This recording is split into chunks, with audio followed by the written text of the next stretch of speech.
Well, good morning, everybody. I'm DeShazo, and it's my pleasure to welcome you to our first panel discussion of the day. I was 7 years old when the oil embargo started, and for the folks that are younger than I am in the room, in response to the fourth Israeli-Arab war, OPEC decided to, in October of '73, to place an embargo on a set of countries, which included the U.S. And gas prices went up the equivalent from $3 today to $12 tomorrow, all of a sudden. And that lasted through March of the following year. So it wasn't that long, but prices stayed high. And then to kind of, the cherry on top was, 5 years later in '79, there was a second kind of oil shock as a result of the Iranian Revolution. And so the U.S. has been at the mercies of geopolitics and geopolitical events beyond its control for most of its energy history. And today we have a chance to talk about the progress that the U.S. has made and its sort of assess its strategies towards meeting its own energy needs and energy independence this morning. And I have two panelists with really tremendous expertise in two different areas. And so I want to start off by asking Dr. Michael Weber to talk a little bit about what was the best policy response and the worst policy response the U.S. had to the embargo. That's funny. So in the 1970s, I just talked about this in an energy security lecture yesterday for a class, so some students in the room might hear some of the same comments, but it's important to remember how the 70s really shaped decades of thinking in the United States and around the world, because that was the first time we really understood the vulnerability we had to supply chains for oil especially. Although there have been other crises in the 50s with the Suez crisis, there have been other supply cutoffs, but none quite as significant as the ones in the 70s. And so that transformed thinking, and I was also alive, and I remember being in lines waiting for gasoline, and a gasoline station would have a green flag, yellow flag, or red flag to let you know they had gasoline, or were low on gasoline, or were out of gasoline. And so I remember that, and I remember sort of the fear of this sort of put into American consumers at least. And there are a couple other elements to keep in mind. One is U.S. oil production had peaked in 1970, 71. So U.S. oil production domestically was declining at the time. Our imports were that's growing to make up for the decline, as well as for the growth of the economy and everything else. And so our sense of vulnerability was growing, and then the cutoffs just kind of drove that home. And we responded in the United States with a couple of things. We created a lot of efficiency standards, fuel economy standards for cars and appliances. Those were good things. We created the Department of Energy and the Energy Information Administration. We thought, well, maybe we should track what's going on. We never really tracked what was going on, so we created agencies with the U.S. government ability to collect data, so we knew what was going on. And we pushed really hard for coal and nuclear because we had just built up a power sector that really consumed a lot of oil for electricity. So like 17% of the power sector in the 70s use oil. Today it's like 0.5%. So we lose a lot of oil for power, and we decided we could maybe go without oil to drive to work, but could not go without oil for the power sector. The power sector is too important for food preservation. So we got oil out of the power sector and built coal and nuclear. The same coal plants we're trying to shut down now, by the way. So coal plant owners will say, you asked us to build them in the 70s, now you asked us to shut them down. So that was a security play, but we also, I would say most of the efficiency plays were good. DOE is fine, EIA is fine, nuclear and coal were fine at the time. We also did very expensive things like synfuels, trying to extract liquids out of coal that look today very expensive and awkward. So that wasn't such a great policy response. And our response was different than, say, in France, which was going all nuclear. So different countries responded different ways. In some of those responses we live with today in good ways, and some we're trying to shut down because we think they might have solved a security problem but introduced a greenhouse gas or air quality problems at the coal plants in particular. Yeah.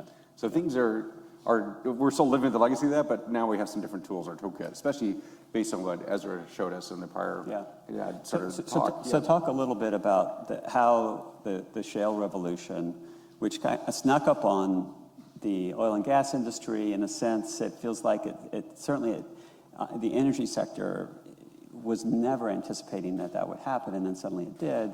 How did it change the geopolitics? So the shale revolution has been very good for especially U.S. geopolitics, but geopolitics in general, because now our production's on the upswing, we're setting records, we're net exporters, we're less dependent or less vulnerable. So when you have massive wars happening, we did not see an oil price this time the way we would have seen 50 years ago. So it seems like there's a more stable force out there with swing production coming from shale formations. And so our conditions are fundamentally better in the United States. In the 70s, we said we should not export energy because we keep it for ourselves for security reasons. And now we say we should export energy for security reasons. Our arguments have flipped because the shale revolution has enabled such a different sense of abundance of the resource. So our security situation is so much better now than 70s. We see that in the imports and exports. We see it in the prices. We see it in the other emissions benefits and everything else. And that was also partly in response to the 70s oil crises, though it took a while. So George Mitchell and others trying to experiment with extracting oil and gas from shale formations. They were doing that in the 70s, in the 80s and 90s. It took a while to figure it out, and then it really took off. And I think the turning point for me, when I really understood shale was a phenomenon, was around 2008. I first heard about it in 2007, and I think you're right, a lot of the majors weren't really active in it, but some different mid-majors or independents were. And so if you looked at what the gas industry was saying in 2007 or 8, they would say, gas prices are high, and they're going to be high forever. So even the gas industry didn't understand what was about to happen to gas prices and everything else. So that was partly just really good innovation, partly good government policy to pay for some of the R&D. There were a variety of things that came together to make that happen, and we're in a much better situation today as a consequence. Great. So that's at the macro level.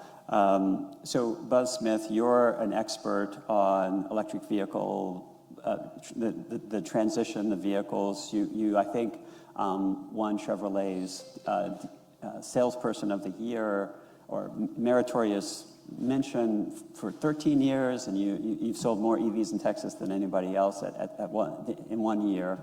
Help us understand how, as we think about the transportation sector, the shift from carbon-based oil and gas fuels to electricity affects our energy independence. Affects what? Our energy independence. Well, the energy independence, if we're using, especially with Texas, we have such great wind and solar capabilities that the move to electricity for transportation lets us take that resource that we've got and start really being strategic about it. We've got this strategic oil reserve that we typically, the government will open it up when the price of, well, like in the Russia invasion of Ukraine, gasoline went to $5 a gallon. So we open up the strategic reserve, really for probably political reasons more than anything else. And so now we can really be strategic about this. And it's important that as we move to electricity, my experience selling cars was about 1 year after somebody bought an EV from me. If they owned their own home, they'd come back in and say, well, tell me about the solar panels on your house. And so I would tell people, I've got my refinery on the roof and I've got my service station in my garage. I don't have to go anywhere else for this stuff. Every day when I leave home with a full tank. So, if I'm in Houston, for instance, there's a hurricane coming in, everybody else is lined up at the gas station. I'm on the road, hauling ass back to Dallas-Fort Worth. So it's a completely different lifestyle that people aren't used to, but it gives us energy independence because we can take that resource and save it for the important things. And driving isn't one of the important things. It's an everyday thing. It's not a crisis usually. So Michael was talking about, as a nation, how we have become more energy independent. And your vision is for the individual with the refinery on the roof and the gas station in the garage. That's the individual energy independence that we're envisioning. But what about, and I think both of you, have addressed this concern in the past in conversations, what about the concern that are we trading dependence on rare earth metals from China or other countries, Africa, as we move towards electrifying our transportation sector? And that's an important point. But what a lot of people don't understand is we have huge lithium deposits right here in the United States. The largest lithium deposit discovered so far on planet Earth is in Nevada, in the McDermott caldera. The Salton Sea in California, again, large deposits there, and there are large deposits in Nevada as well. So we have the minerals we need here. Now, in talking to mining executives, what I've heard is that due to environmental laws, we've just gone overseas rather than mess with the red tape here. So we're going to have to balance things. Everything man does causes some environmental damage, and the same will be true of mining. But if we're careful about how we do it, and we're much more conscious of it today than we were, say, 50 years ago. I think we can get these minerals right here sourced at home, We don't have to ship them around the world. Right now, 50% of all the freight rail cars are transporting coal. 50% of the freighters in the ocean are transporting oil. So that's a huge energy drain in and of itself, and a security risk because of the supply chain. Well, this supply chain will start right here at home. Elon Musk is talking about making a lithium refinery right here in Texas. So these are things that the media has blown out of proportion. I think make another comment. There is this risk that we're switching strategic liquids and gases for strategic minerals, so we got to be cognizant of that. And there are some different downsides and some upsides on that. Overall, it's a security improvement, but it doesn't take our security risk to zero. So lithium is one on people's minds. We have a lot of lithium, but even if you extract the lithium in a friendly country like Australia or Nevada, it probably goes to China for the refining and upgrading. And so China has a lot of the production and especially a lot of the refining and upgrading. So this is the thing that U.S. Department of Energy, for example, is very nervous about. And this isn't new. I first got a briefing from the Department of Energy in 2007 or 8 about this, where they said, here are the critical minerals we're worried about. Here's the Chinese dominance of the supply chain, especially for the refining and upgrading. Here's why we think this is an issue for the United States. That was in the Bush administration, and that concern carried through the Obama administration and Trump administration. So this is something the government's been aware of and taking action on, and the latest policies really pushed for domestic sourcing. So we do need to be careful about that. The thing I would say, though, I guess there's 2 points. One is the total volumes of minerals we need are far smaller than the total volumes of coal, oil, and gas.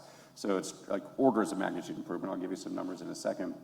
But also, the nature of the risk is different. So today, we will depend on other countries for those same minerals for coal, oil, gas, and nuclear, because coal, oil, gas, and nuclear also need those minerals. They just need fewer of them. You need copper and aluminum and graphite and cobalt, a variety of things.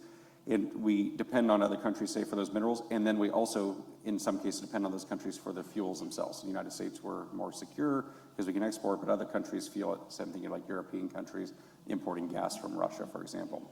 And so that means as you're building your energy system, you depend on other countries to build your system, and then you depend on other countries to operate your system. You have capitalized risk and operationalized risk. But if you switch to wind and solar or whatever for your electric vehicles or the batteries, you have capitalized risk. You might depend on other countries to build your car or your charging station or your solar panels, but then you don't depend on those countries to operate them. Because Vladimir Putin maybe can turn off the supply of gas, but he cannot turn off the sun or the wind. And so you shift the nature of your risk. If bad countries cut off supplies to us, they slow our ability to build the system, but they do not inhibit our ability to operate the system. That's a very important distinction. It means the security risks don't go to zero. It just changes the nature of what it does and how we would respond. The other thing is the total volumes go down dramatically. If you look at the numbers of the minerals we need, I'm especially worried about copper, aluminum, manganese, cobalt, lithium, you name your list of things that we care about. They're not all critical rare earth minerals. One thing I often joke about, Voltaire said about the Holy Roman Empire, it was neither Roman nor an empire and certainly wasn't holy. The same is true about the critical rare earth things. They're not really that rare and they're not really that critical. We can find alternatives and that kind of thing. So I often think about that. At our peak, about a decade or so from now, if we want to get to net zero by 2050, we will need something like 400 million tons per year of these solids we extract from the earth, and then after that it'll go down about maybe 100 to 200 million tons per year. As it stands, we extract 15,000 million tons per year of coal, oil, and gas. And so extracting a couple 100 million tons of solids will let us not have to extract 15,000 million tons of the other fuels. So it's actually a significant drawdown, like 2 orders of magnitude less, if that makes sense, 1/100th of the materials we need. And so that will be less environmental impact. Different impact, though, because it's mining instead of drilling, but we need to be cognizant of that. But generally, an improvement. Great. Buzz, thinking about the electrification of the transportation sector, what are the challenges and what are the solutions for both individuals, firms, and government as we think about this transition? Well, one of the biggest challenges is how we've made electric vehicles a political thing. You know, if you tune into certain media channels, you know, they're the Antichrist. If you turn into others, you know, it's the second coming of Jesus. It's somewhere in the middle.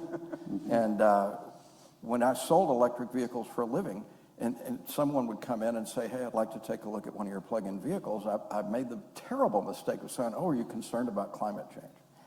And they would go, oh, that's that liberal stuff. 50% of the people would walk out of the dealership at that moment. So I found out that it's really not about the environment. Nobody buys a car for the environment. And Consumer Reports has their huge annual survey of car owners. And what they found is in the United States, if you don't know anything about electric vehicles at all, 40% of our citizenry say, I will never own one of those. If you see one in your neighborhood, it drops to 22%. If a friend gets one, 17%. If you ride in one just a few times, 10%. If you drive one just a few times, and they equated it to a kid with his learner's permit, it's 4%. So you go from 40% negative to 4% negative. Now that 4% negative, we may not have an electric answer for them today. It may be heavy-duty towing on a regular basis over long distances. And EVs are not the fit for that yet. I think we will get there.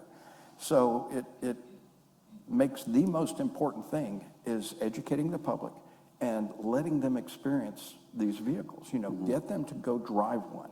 And when I sold them, I called it butts in seats. You get their butt in the seat of that car, you take them on a back road, you say, punch it to the floor. Because people buy cars for acceleration, cornering, low cost of maintenance, high MPG or MPGE. That's why people buy cars. They don't buy them to save the planet. So we just need to educate the public and give them that experience and let them make the decision and teach them about total cost of ownership. When you look at the price of an EV, they've started out with very high prices. There are quite a few very affordable models right now. But when you factor in the total cost of ownership, they're already competitive with gasoline-powered vehicles. My electric car, I have a Ford Mustang, Mach-E electric Mustang. It is the quietest, fastest, smoothest car I've ever driven or owned. I love it. It saves me about $1,000 per year on energy costs and maintenance costs, and that's a non-trivial amount of money. It's also, the sticker price for this particular Ford was $15,000 lower than the Shelby Mustang equivalent gasoline version. So I saved $15,000 on the sticker price, not including tax credits, and then $1,000 a year. I'm pretty happy with that financial trade-off. And that's sort of at the high end, but I do think a lot of electric cars should compete with the high-end cars. But then sort of the median buyer, there are these options that are less expensive as well. Yeah. So and what's the electric range? The electric range is 280 miles. And so I can make it to Houston, charge up overnight and back. I can make it to San Antonio and back on the same charge.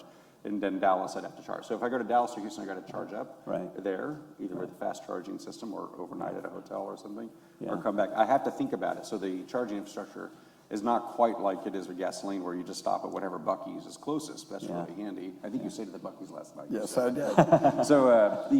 So we don't quite have the Buc-ee's for electric. In fact, Buc-ee's should have the charging station. I don't know why they haven't. Then you can some of them. buy I think there is a Buc-ee's that's putting in stop some for electricity, buy a charging $500 smoker and a tent or whatever, and a Big Gulp, and no, not Big Gulp, whatever the Buc-ee's brand. But so you still have to think about the charging infrastructure, but the range is good for my Texas driving. If I want to go to Colorado, it's, you got to do more planning on electric. So 280 for the Mach-E. This is an unfair question, Buzz, but a Chevy Malibu, what's the gas range on something like a Chevy Malibu that would be equivalent? You know, don't know it off the top of my head because I quit selling in 2019, but it's probably in the 350-mile range. And that's actually a newbie mistake. Range isn't important. What's important is how fast you can get electricity into that car. And so, you know, the early Chevrolet EVs filled up at 50 kilowatts. And so 50 kilowatts means you're going to sit there for 2.5 hours if you're completely empty and fill it all the way up, and it gives you 259 miles of range. That's unacceptable for a cross-country trip. But there are 250 kilowatt, 350 kilowatt chargers out there, and inexpensive cars, the Hyundai Ioniq 5, the Kia EV6, can charge at these speeds. And so you stop, and before you can finish a hamburger, your car's full. And so I tell people, feed your car when you feed yourself, and charge at night. So when I do long distance trips, I will stop one time during the day when I have a meal, usually around lunchtime, and charge. And then I'll pick a hotel that has a slow charger and plug in and just go to sleep. I wake up with a full tank just like I do at home. And it's 2 charges a day, and it doesn't affect my trip time because it happens when I was going to stop and eat anyway. And I start to search the hotel. So Hyatt's, the higher end Hyatt's tend to have chargers. They have the Tesla chargers and the level 2 chargers. And I believe Marriott, I'm not doing a plug for Marriott, but Marriott's website, if you search for a hotel, you can add it as a criterion, and it will tell you which Marriotts have EV chargers. Eventually, I think all the hotels in a few years will tell you whether they have chargers and what kind, that kind of thing. So as we shift towards electricity, that focuses more attention on the grid. The other thing that's going on with our grid is because of the natural market-driven growth in wind and solar, a much larger share of electricity generated in Texas is now coming from renewables, which makes us even more energy independent. But we're talking about ERCOT and concerns about reliability. How do we think about trading maybe a gasoline shortage for an electricity shortage risks? Is that a concern people should have, or how do we think about that? Well, I've got all sorts of thoughts. Why don't I let you go okay, first? the really cool thing, Texas just had the 1-year anniversary, and California's doing this as well, of a pilot program for a virtual power plant. Yeah. Now, the virtual power plant right now in Texas only uses Tesla Powerwalls in people's garages, Yeah. but they have the opportunity to sell electricity back to the grid. Well, I can do that with my solar panels. What's the big deal? Well, when I sell my energy back to the grid, my retailer gives me 5 cents a kilowatt hour. When the grid is under strain, electricity can go up to $9 a kilowatt hour, something we pay 10 cents for here. So you're talking almost 100 times what you buy it for. You could sell it back if you can just store it for a while. And so right now, these Tesla Powerwalls are maybe 17 kilowatt hours. They're not big. You have electric vehicles, like the one that I drive, is 75 kilowatt hours. So we are going to get to the point where the virtual power plant not only accesses stationary batteries, but it'll be able to access roving batteries in these cars. And so when we're plugged in, and this will require that the OEMs change the software in the car, that they have vehicle-to-grid capability like the Ford F-150 Lightning does now, but it'll get to the point that everyday citizens like me can do energy arbitrage. And so our cars don't become this depreciating item anymore. It actually becomes an income source for us. And it's proven itself. One gentleman I read about, his electric bill for an entire year was negative $1,000. They paid him for electricity more than he paid for electricity from the grid. So the grid is going to get stabilized. Now, the grid's got to be improved. It's got to be a smarter grid than we have today. But this is coming, and these cars will drive us right in, well, no pun intended, but will drive the market into that. We just worry about trading gasoline security for electricity security issues, especially as we have more variability on the grid. The grid is already very variable. You don't have the variable squared because of the demand changing with weather and everything else. But if we add in variable supply in addition to the variable demand, it just becomes more complex. This is a solvable problem from an engineering perspective, but it requires different rules or operational procedures. And then on top of that variability, add a lot of growth for data centers, crypto mining, heat pumps, electric vehicles, especially in Texas, electrified oil and gas. So oil and gas industry is leading on electric lift to get oil and gas out of the ground, but also electric compressors to move the fluids along. And now even discussion of electro refining. That's kind of later stage. We're not really there yet, but industry is electrifying, so this means a lot more demand. We got to build a lot of stuff. If you want to make the grid reliable, I think there are generally 4 buckets of solutions. One is build more power plants, so you have enough resource adequacy. The second is expand your transmission system, so your grid is bigger than the weather. We have big weather storms, but our grid can be smaller than the weather sometimes. That happened in the winter storm in February 2021. Use batteries or other ways to store, which is what you're talking about, but also demand response, which could be either using those batteries or turning off appliances like pool pumps or water heaters or things that are unnecessary, maybe even the crypto mining data centers. So we have a variety of loads that are really not that critical we could turn off. And so if you build power plants, expand the grid, use storage, and do demand response, your grid's a lot easier to manage. The Texas answer is we must build more power plants. We kind of ignore the other 3 options, so some of us are screaming from the rooftops, say, well, we have some other tools in our toolkit. Let's use more than just hammers. Let's use hammers and wrenches and screwdrivers and sockets. Let's use all the tools to get the system to work properly. And so we have to get there. EVs are pretty interesting because the way I think about it, electric vehicles either crash the grid or save the grid depending on what time you charge them. And we have some role over that with markets or rates or how you pay people to say, well, charge it now, but not then. And then it becomes a way to improve grid reliability and lower cost. Because we only use our grid on average about 45% of the time. Most of the grid is idle most of the time, except at peak hours. And so if we could use the electric charging at those non-peak times, it lowers the cost for everybody because it amortizes the fixed cost over more kilowatt hours. So there's a lot we can do, but grid reliability is certainly an issue. I'd say the U.S. Department of Defense and military takes it more and more seriously as time goes on. So more and more of the continental bases are developing their own firming or backing power rather than just buying from local utility. Certainly in theater and the forward operating bases, I think about electricity reliability as they have more electric operations with drones and electric equipment and electric weapons and that kind of thing. Right. So electricity reliability will be more pressing concern. Well, and you just touched on a solution that we haven't said so far, which is microgrids. Yeah. Right. And so many military bases are now developing their own. Many communities and Right. systems that either because of fire risk or just unreliability of the existing grids are developing microgrid capabilities, which is another form of energy independence, right, at different scales. You could have the household scale, you could have a small facility or community scale, and then we're thinking about the national level too. And UT has a microgrid. For a long time, it was the largest microgrid in the world. I think we're number 2 now. Where is it?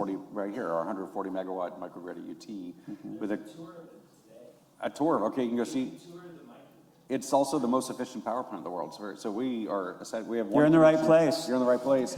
We have one connection to the Austin grid, which we only use for backup purposes. If we go down, they can sell power to us, but we don't back them up.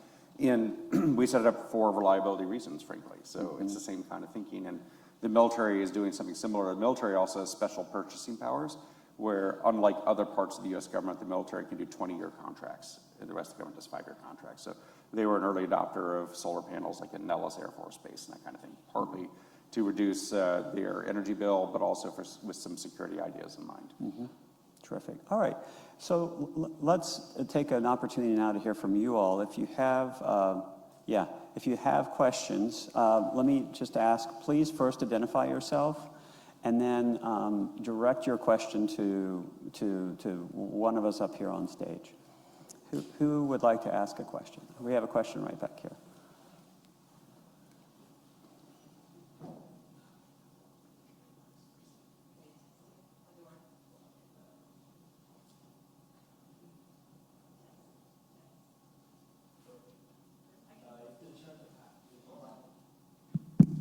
There you go. There we go.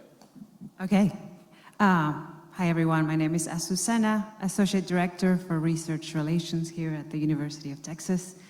And my question is, as you were describing the microgrid and this ability for us to be able to, quote unquote, store energy and then perhaps sell it back into the market, do you envision a way for us to have, through an app, very futuristic vision of like a Robinhood app or a stock market app where we actually purchase and sell energy, whether it's consumer-based or commercial-based?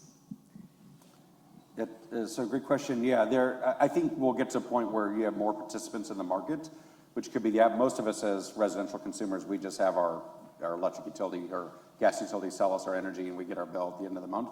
We're not actively engaged in the market for a variety of reasons.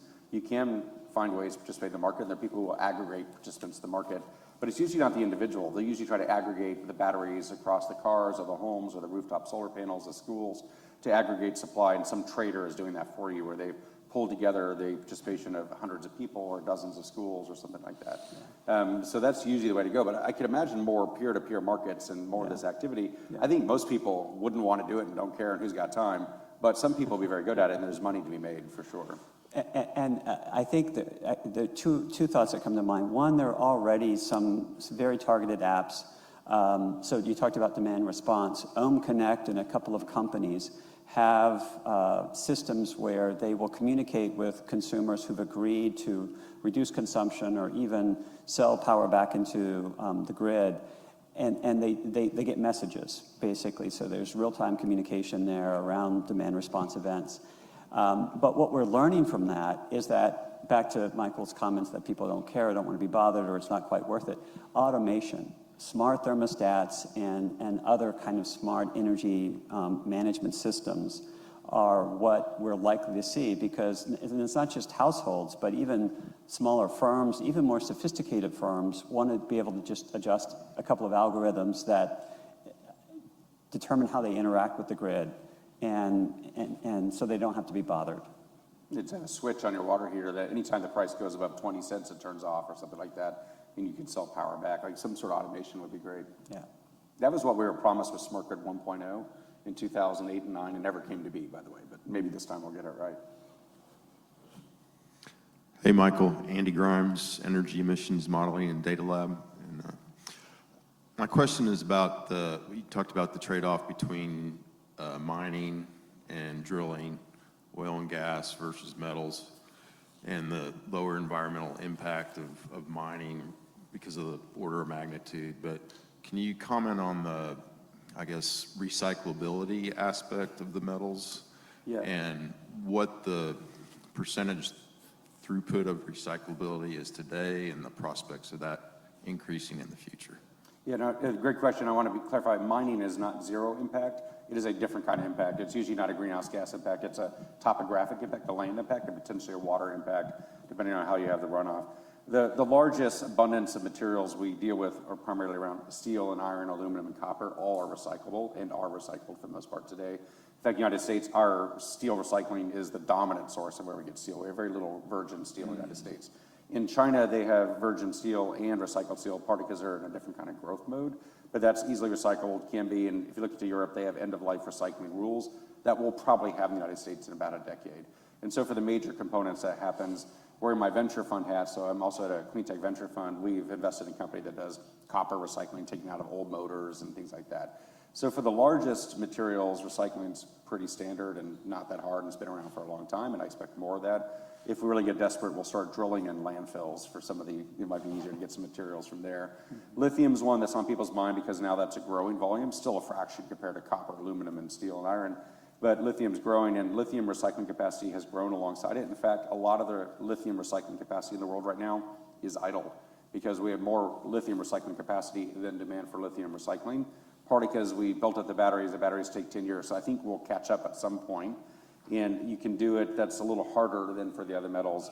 And then you get to the more exotic stuff, cobalt or whatever, I think that will be even harder, but the volumes are smaller. I think we'll need to get there. Probably we'll have regulations, probably we need regulations. And I think Europe's really leading on that. I think if you buy a car in Europe, it's required by law to be like 99% recyclable or something like that. And so you can't just landfill it or put it in a junkyard. You actually have to go extract the materials back out. And that can be done. For the embedded electronics or the exotic battery chemistries, it's a little harder, but you can still do it. And on the recycling of the batteries, for an electric vehicle, when the battery is no longer suitable for transportation, your range has dropped so much that it's no longer, and this, we're talking, 10, 15 years into use, it can then be shifted to things like battery backup for data centers. So the batteries can still be usable. Maybe 10 years after that, we look at recycling, and as he mentioned, 99% of the EV battery today, the technology exists to recycle those batteries, and oddly enough, the recycled lithium performs better than lithium that's freshly mined. So I believe that in the future, one of the things we'll see once we've reached peak adoption of electric vehicles is the mining will actually start to drop off, because instead of mining out of the ground, we're going to mine from these existing batteries being recycled. Hi, good morning. Thank you very much for the very inspiring discussion. So my name is Yunus Alami. I'm from UM6P in Morocco. And my question was actually related to recycling, but I have a second question, which is about technologies, battery technologies today. So we're talking about NMC, LFP, sodium technologies, and so on. But a lot of those are more suitable probably for stationary applications rather than high power applications like electric vehicles. So what's your take on the development of those technologies for the future electrical vehicle applications? For batteries in particular? Yes. So right now the world is settled on lithium-ion batteries as a solution for a variety of supply chain and performance reasons. You can get a lot of energy density, it's pretty light, so lithium-ion is great for mobile applications or our smartphones, that kind of thing. As a consequence of the supply chains being built out for EVs and smartphones, we also use lithium-ion for stationary applications, which is a grid for which we don't really need lithium-ion. We don't need a lightweight battery for a stationary application. By stationary, I mean like out at the distribution grid or out at the power plants, that kind of thing. And so you can use more chemistries. We just happen to use lithium because the prices drop so much because of this other market. And we'll see if that continues to be the ongoing winner in the markets. There are other chemistries. Iron air is very interesting for long duration storage. It's not as light, but it lasts a lot longer. Basically, you rust and derust the iron to get an electrochemical reaction. And there are a lot of people here at the University of Texas and elsewhere looking at sodium batteries because they have different performance features. Sodium is more abundant, it's cheaper, but also it's safer. It doesn't have the risk of dendrites or thermal runaway. Lithium batteries are highly active, which is great, but they can catch on fire, which is not great. And so finding batteries that are battery chemistry more thermally stable or more abundant or safer or doesn't require China to refine and upgrade for you is pretty interesting. And so sodium jumps to people's minds for that. Maybe get sodium, sulfur, or something else, and then solid state electrolytes, and you get smaller. So there's a lot of innovation. I feel like we're still in the early days of batteries. I know batteries have been around for almost 200 years, but it feels like now we're putting money into those very particular innovations. And the interesting thing, which had a great conversation yesterday with a few researchers at UT, using artificial intelligence to combine with robotics to expedite the materials discovery process. So a lot of materials it's like baking or a recipe where you try a recipe, then you bake it, and you see how it performs, and you try again, do it over and over again. And it takes a human to do this. So using robotics to automate it, do 100 different recipes at a time. And then using artificial intelligence to go through thousands and thousands of published literature to discover which materials you should then bake and test with your robotics. That could take the human out of the loop in a way that expedites, where one human can do many hundreds or thousands of tests, and artificial intelligence can scan thousands or tens of thousands of opportunities. And so if we do that, we'll probably find far more options than even the ones we just talked about. So I think that's one of the most exciting applications of AI, is accelerating materials discovery for better batteries or better membranes or better conductors to replace the copper or whatever. And I think batteries will be one of the early use cases of that. Yeah. I'll get sort of back to the ramifications of the oil embargo. So over the last 50, 60 years now, what kind of social or political transformations that were made as a response to the oil embargo and perhaps the 1979 Iranian Revolution, what kind of things are still with us that are good, like organizations we made or policies we made, and what kind of things are maybe around that maybe we don't need anymore? Is there an organization around that we don't need anymore? And kind of what the difference between, also the difference between maybe the social contract between workers and businesses. I mean, this kind of changed, from a public policy perspective. There's a lot of changes in wages and relationships of companies and profits and workers' wages that changed in the 1970s. So any kind of thoughts on the social and sort of real geopolitical changes that are still with us and whether they still need to be? That's a rich question. I'm sure you'll have comments, but I got a couple things come to mind. Not necessarily on wages and labor contracts, although there was a massive shift in the 70s. The United States became much less energy intensive on industry, partly because of efficiency, partly because we started to offshore more industry in response to the high prices. But there are two policy outcomes in the 70s that both might be dated, but one is the Strategic Petroleum Reserve you mentioned earlier. We created in response to the oil crises that looks less and less critical as time goes on, or less and less strategic, and it's more political to manage prices. Maybe that's a reasonable use for it, but that wasn't the original intended design. And the International Energy Agency was created partly to coordinate the strategic petroleum reserves of all the nations around the world, and that seems less and less like a good purpose for the IEA. Now the IEA is there mostly to do reports and data, it feels like, because managing the strategic petroleum reserves just feels kind of unnecessary and dated. So that's one thing I wonder if we really need. Another one is the Carter Doctrine, the foreign policy doctrine, where Jimmy Carter said, we have a right to go to war over oil because it's in our national interest. That Carter Doctrine is still here. It has been used to justify a lot of engagements in the Middle East, and I'm wondering if that will, I mean, is it already dated? Do we need that still? Do we need to go to war over oil? Like, is that, but Carter gave us that permission, sort of, so to speak, with foreign policy that we then used in the 90s. President Bush used it in the early 90s to invade Iraq to defend Kuwait because oil stability was in the national interest, and having a large presence of the U.S. Navy in the Persian Gulf is justified partly by the Carter Doctrine. So there's a few things I wonder, like, okay, do we need those? Are those, they're 50 years old almost now? Are they still relevant? And then we also had this massive shift of the industry in the 70s, and we lost a lot of jobs. So a lot of the decline in jobs in the 80s with the Rust Belt and elsewhere that we still feel the political consequences of today happened in response to the changing offshoring norms of manufacturing in the 70s. So I feel like there's still ramifications cascading through society. We're starting, because of the energy situation, probably starting to onshore things again or re-onshore. So maybe it's changing, but I don't know. I feel like that's tied in with like weakening unions. There's a lot of other things that happened in the 70s around that time, and I feel like JR knows a lot more about this than I do, but you probably have some thoughts also. Well, Buzz, did you have any thoughts on the question? Well, I think in the policy world, one of the things we've got to start looking at is how the labor market is going to change. You know, if there is a decline in oil and gas, especially in how it's used in the electricity sector. We're going to have people, and just to give you some background, first 10 years of my career, I was born and raised in Houston. I was in oil and gas. Last 10 years of my career has been electric vehicles. So I'm kind of what's happening to Texas. And so in '85, when the price of oil collapsed, my family lost everything. We lost our home. You could not get a job in Texas. Houses down the street went on auction, and people bought them with their credit cards. So that sort of economic shakeup, could happen again if we don't plan for it. If you can climb up on an oil derrick and do work, you can climb up on a wind turbine and build that.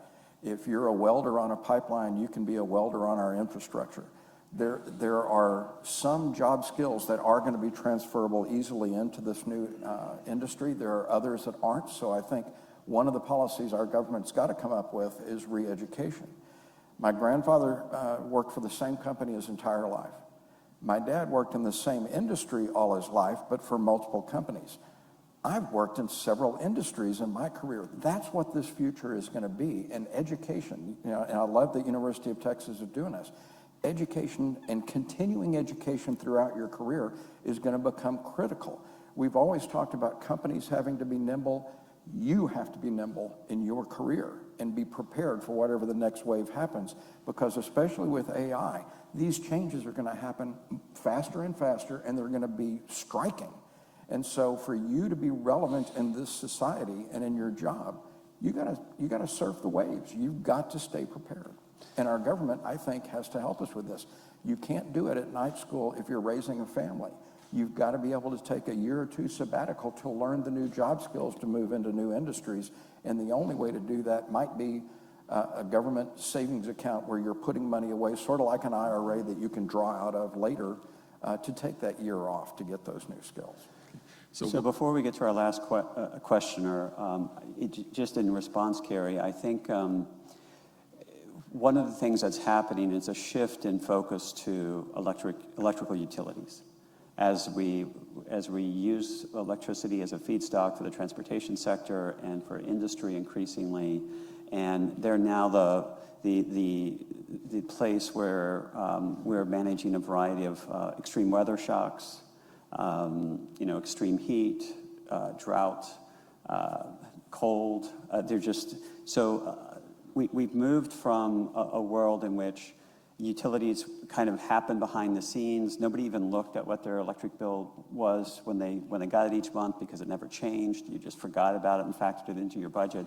It's become really a center of critical decision making for both meeting the needs of communities and making communities more resilient. So I think institutionally, our shift towards energy independence has put more pressure on the state and local governance of the electric utility and the broader state grid. And I think when you look at the employment effects, you see the same thing.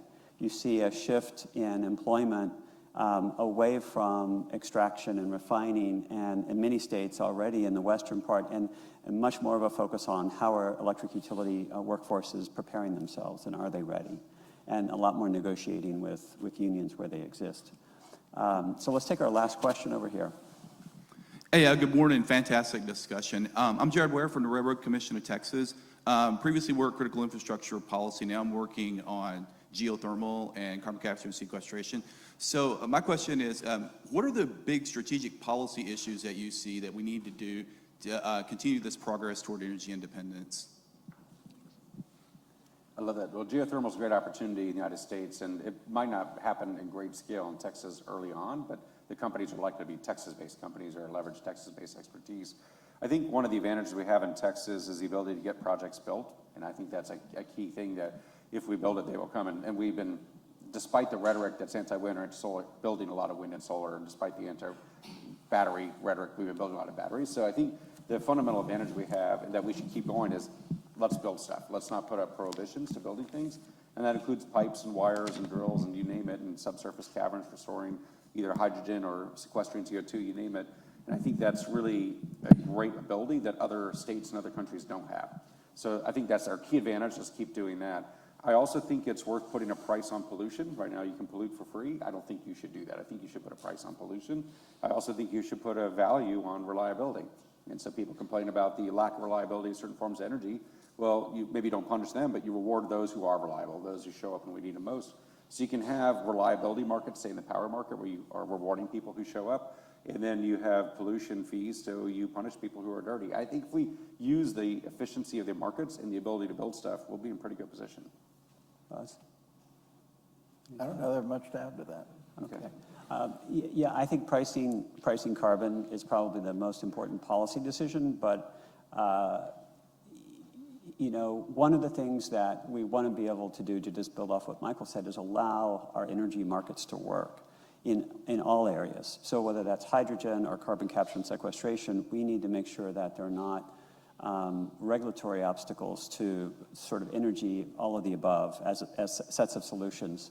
And you know, one of the things that people don't appreciate is that companies need regulatory certainty in those areas. And right now, Texas is competing with Louisiana for a lot of these kind of emerging technologies. And one of the advantages that Louisiana has is they have primacy now, and they can you know, certify class 6 wells, and so companies need a sort of regulatory partner they can trust, where there's stability and there's transparency. And I think in terms of Texas remaining a sort of a competitive leader, we need to make sure that there's regulatory certainty there for all of our energy firms as we move forward. And I think I know that's kind of in the weeds, but it's actually a big headache for a lot of investors who want to invest in these energy technologies here in Texas and are not sure what tomorrow's going to bring. They can go to Louisiana and they know exactly what they're going to get. So I think that's a big, important challenge. So with that, let's thank our excellent panelist and moderator.